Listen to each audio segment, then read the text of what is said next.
에르난 코르테스, 콩키스타도르이자 탐험가, 16세기 초 아즈텍 제국을 몰락시키고 현 멕시코 본토의 대부분을 카스티아 왕의 통치하에 둔 자. 그의 원주민 협력자 말린체는 민족의 반역자, 건국의 어머니 등 상반된 평가를 받고 있습니다. 에르난 코르테스 자신은 어떨까요? 위대한 탐험가, 학살자, 제국주의자, 혹은 해방자? 에르난 코르테스, 당신은 역사의 법정에 섰습니다. 어떠한 권력도 우리를 피할 수 없고 항소심은 끊임없이 이루어집니다. Estimado juez, yo soy inocente. 보면 알겠지요. 검사 측 발언해 주시기 바랍니다. 피고 에르난 코르테스를 두 가지 혐의로 고발합니다. 그는 식민주의의 천병으로서 중남미의 노예화를 시작한 인물입니다. 또한 금전을 위해 멕시코를 침략하여 수많은 학살과 고문을 자행했습니다. 그는 식민주의자이자 전쟁 범죄자입니다. 전쟁 범죄는 근현대에서나 정립된 개념입니다. 우리가 전근대의 장군들을 모두 살인자로 고발할 수는 없습니다. 그렇다면 전범이 아니라 학살자라고 부르지요. 어떤 사건들이 있습니까? 검사, 자세히 설명해 보세요. 멕시코 점령 과정에서 있었던 일입니다. 코르테스는 아즈텍의 수도 테노치티틀란으로 진군하던 중에 촐룰라라는 마을을 거쳤습니다. 그곳은 아즈텍 종교에서 매우 신성시되는 도시였습니다. 마을 사람들은 촐룰라 입성 과정에서 어떤 저항도 하지 않았으며 애초에 아주 적은 수의 군대만을 보유하고 있었습니다. 그러나 코르테스는 마을에 불을 지르고 3,000명이 넘는 무장하지 않은 주민들을 죽였습니다. 학살당한 사람의 수가 3만 명이 된다는 스페인 측의 증언도 있습니다. 그에게는 그럴 만한 사정이 있었습니다.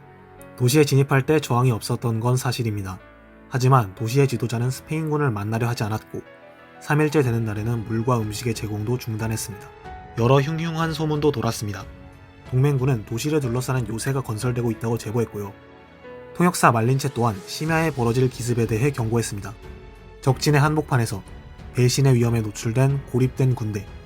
코르테스의 선제 타격은 절대 과도한 조치가 아닙니다. 촐룰라인들이 실제로 그들을 배신할 계획을 세웠을까요? 선제 타격 후 코르테스가 그들을 신문하자 아즈텍의 황제 몬테수마가 스페인의 진군을 저지하라는 지시를 내렸다고 실토했습니다. 명령을 받았지만 실제 따를 생각은 없었다는 변명도 덧붙였고요. 그 사실에 납득했든 안 했든 코르테스에게 필요한 건 본보기였을 겁니다. 학살 소식이 퍼져나가면서 아즈텍의 도시들이 더 협조적으로 변했으니까요. 몬테수마 또한 기존의 시간 끌기 전략을 포기하고 곧 수도 테노치티틀란으로 그들을 받아들입니다. 다른 증언들도 확인해봤는데 스페인 측, 동맹군, 아즈텍의 주장이 상이하군요. 여기서 결론을 내기엔 힘들 것 같습니다. 그 외에도 학살은 더 있습니다. 테노치티틀란 입성 후 마요르 사원에서 벌어진 사건입니다. 몬테수마는 코르테스 측에 토스카틀이라는 아즈텍 전통 축제를 열게 해달라고 요청했습니다. 승인도 받았고요. 그러나 축제 도중 코르테스의 부하 알바라도가 군인을 이끌고 사원의 입구를 막은 뒤 무장하지 않은 민간인들을 모두 죽였습니다. 그 당시 증언들입니다. 칼과 창으로 모든 사람들을 상처 입혔습니다. 창자가 튀어나온 채로 머리를 자르고 작은 조각으로 부수었습니다. 어깨를 때리고 팔을 몸에서 찢었습니다. 내장을 땅에. 스페인 사람들은 웃으면서 그들을 살해했습니다. 알바라도는 축제를 사람을 죽이거나 무기를 소지하지 않는다는 조건으로 동의했다. 양심의 가책도 없고 기독교 신앙도 결여되어 인디언들을 무자비하게 찔러 죽이고 그들이 입고 있는 것을 빼앗았다.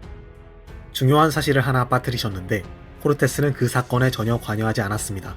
애초에 현장에도 없었거든요.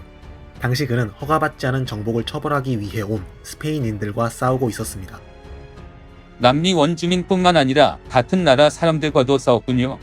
네, 당시 남미는 다양한 세력의 각축전이었습니다. 스페인 경쟁자들, 스페인 본국, 아즈텍 제국, 그리고 수많은 원주민 부족들까지. 이들 사이에서 코르테스는 자신의 외교적, 군사적 능력을 발휘해 나갑니다. 정복 과정에서 능력을 갖춘 사람이라면 누구나 등용하는 용인수를 펼쳤죠. 애인이자 통역으로 적극 활약한 원주민 말린체가 대표적입니다. 현지 세력과의 동맹에도 굉장히 공을 들였습니다. 일례로 틀락스 칼텍과는 3차례 충돌했지만 그때마다 포로들을 풀어주면서 평화의 뜻을 전달했습니다. 테노치티틀란으로 가는 길에 만나는 토토나, 텍스코코 등 원주민들과 꾸준히 동맹을 맺었고 그들 사이의 갈등을 조율하기도 했습니다. 이 같은 전술에 뛰어난 군사적 능력, 과감함을 갖췄기에 코르테스는 소수의 인원으로 대제국을 정벌하는 위협을 달성할 수 있었습니다. 코르테스가 가장 신뢰하는 부하가 알바라도였으니 자리를 비운 동안 지휘를 맡게 한 겁니다. 상관으로서의 책임을 피할 수는 없습니다. 알바라도든 코르테스든 부귀영화라는 목적을 위해 협력한 원팀입니다. 결국 탐욕에서 비롯된 정복이 모든 문제의 근원입니다. 정복자와 피정복자, 가해자와 피해자라는 이분법적인 생각으로만 판단하면 안 됩니다. 아까도 말했듯이 아즈텍의 주변 부족들은 코르테스와 적극 협력했습니다. 왜일까요? 그들이 피해자였기 때문입니다. 아즈텍은 인신공양에 사용할 포로들을 구하기 위해 타 부족들의 개체수를 조절했습니다. 그러다 때가 되면 그들을 습격하여 인간들을 수확했습니다. 오늘날 우리는 이 부족들을 인간 농장이라고 부릅니다. 아즈텍의 인신공양은 농장이 필요할 정도로 자주 수많은 사람들을 대상으로 행해졌습니다. 다음은 마요르 사원에서 발굴된 촌판틀리라는 해골탑입니다. 너비 36m에 길이 5m의 거대한 선반인데 스페인 정복자의 계산에 따르면 13만 6천 구의 두개골을 꿰고 있었다고 합니다. 사람을 죽이지 말라는 조건하에 허가된 그 축제가 원래는 어떤 형태였을지 상상이 되십니까? 최근에 수많은 발굴 결과가 그들의 증언을 뒷받침하고 있습니다. 희생 과정도 끔찍했습니다. 예를 들어 틀랄록 숭배 과정에서는 오직 어린아이만이 쓰여졌고 의식 과정에서 눈물을 흘려야 하기 때문에 고문했습니다. 정말로 임산부, 어린아이, 노인을 가리지 않았습니다. 저는 이런 악의 제국을 무너뜨린 게 그렇게 잘못이라고 생각하지 않습니다. 오히려 코르테스는 많은 원주민들을 구해낸 해방자입니다. 스페인이 식민 지배를 해서라도 그런 끔찍한 풍습들을 막았으면 성공 아닙니까? 판사님, 변호 측은 논제와 전혀 상관없는 이야기를 하고 있습니다.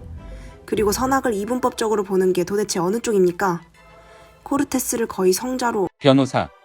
방금 같은 발언은 조심스럽게 접근해야 합니다. 제국주의 식민지 정책을 전체적으로 옹호하는 방향으로 흐를 수 있으니까요. 이성의 지배를 강제로 확산시키는 것이 명분이라 하지만 근대화와 이성이라는 이름 하에 상상도 못할 일들이 벌어졌습니다. 나치 정권 한 600만의 유대인들은 과학적이고 체계적으로 죽임당했습니다. 아즈텍 제국의 인신공양 피해자들, 코르테스의 침공으로 목숨을 구한 사람들도 그렇게 생각했을까요? 실제로 현재 멕시코 사람 대부분은 이 원주민들의 후손입니다. 당시 중남미는 전반적으로 인신공양이 많이 일어나는 곳이었습니다. 그 피해자 부족들도 예외는 아닙니다. 멕시코에서 코르테스를 훌륭하게 묘사하고 있진 않습니다.